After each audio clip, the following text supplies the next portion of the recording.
Actually, I have a problem with your popularity. I have a problem with your full popularity because that doesn't sound like the government purpose. Not really popularity kasi more of actually yung pinaka yung yung focus ng aking platform is yung maging masaya ang members sa org. Yung we have to give them a reason to stay in the org, or for those who haven't joined yet, sumali sa org. And to give them a reason to stay, you have to provide them these benefits. Yung mga workshop, yung mga social gatherings, yung mga kukuha nilang benefits from other clusters as well.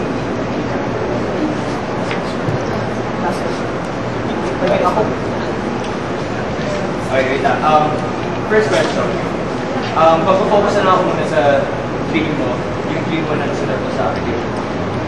Sinabi mo, take great pride in simply being part of the org, yung mga members. Gusto mo na ma-feel nila yung proud sila na maging member ng isa.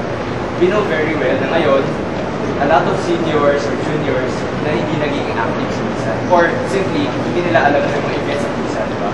So, yung sagot mo doon is, may mga tambay weeks, may PISA, utilization of PISA room, etc.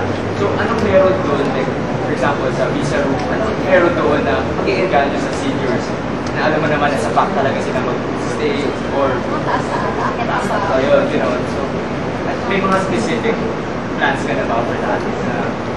Well, kasi, sa ganun, magagawa siguro natin yun sa mga GA yung per semester and mga gatherings. And, more of those, I've yet to think about it, more specific. Sige, you can think about it. Pero just, parang naman na rin, yung nangyari sa GA natin is wonderful. First GA, very good. Sobrang dami din natin na po members, sobrang dami pumunta sa GA, but that's it. Yeah. First GA lang siya. So I hope na makakita rin ng plans. And last question. Nalagay mo rin sa skills mo that you love taking care of people, right? Yeah. So were you able to take care of your members? Members is in sa... Naging part mo ng freshies mo sa fresh meet or ng mga kilala sa mga first?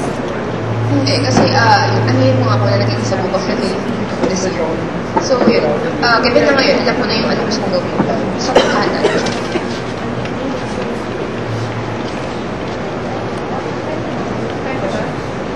I have a question. MISA is the home organization of MS majors, diba? Are you in favor of making it an exclusive organization for MS majors? No, because kasi pag exclusive lang siya, kung konti lang kasi mga tao, parang yun nga, interaction with other members, parang masyadong medyo maliit. I mean, although it's okay maganda na maliit lang, parang intimate family. Pero I think pag mas daming members, mas maengganit sumali ang mga... Hindi ba against siya sa... Isn't that against with the concept of being a home organization for MIS majors? So, nag-a-appear na left behind yung mga non-MIS? Left behind? Yeah. What do you mean? Hindi, kasi the org is a home organization for MIS majors, di ba? So, nag-a-appear na parang outcast yung mga non-MIS. So, how would you address that if you say na hindi siya dapat maging exclusive?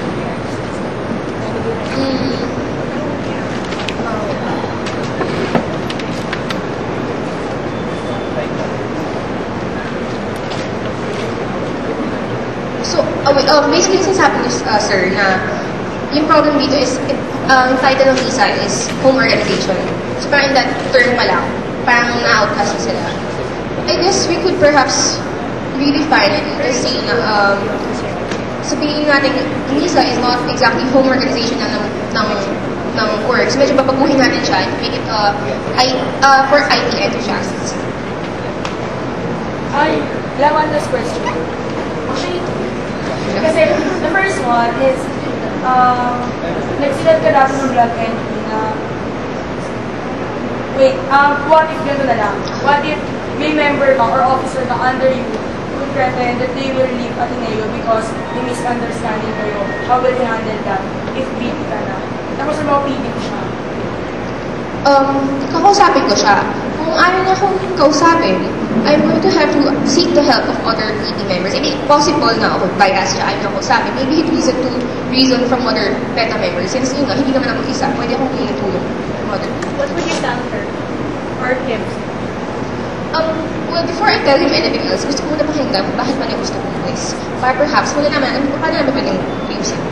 Ayun, the second one is, next year, kung magiging VP ka na, wala na ako para i-remind you of the things you have to do.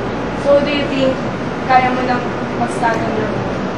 I believe that I could, provided na offers may training after this, di ba? Right? I mean, hindi naman may isasalpak sa position na lang yun. So yun, I have to keep in mind and take down notes, perhaps. Yun.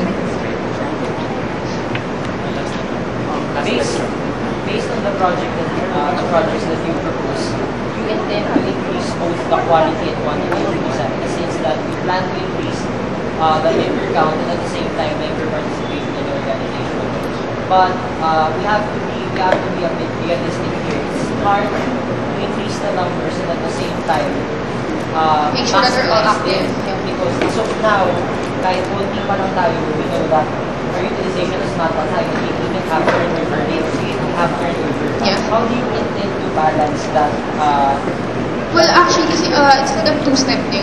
First thing that I have to focus on is how to make them happy.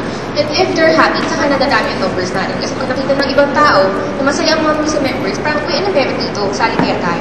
So, parang it's a parang outcome. So your priority is more the quality than Quality first before dumami yung population.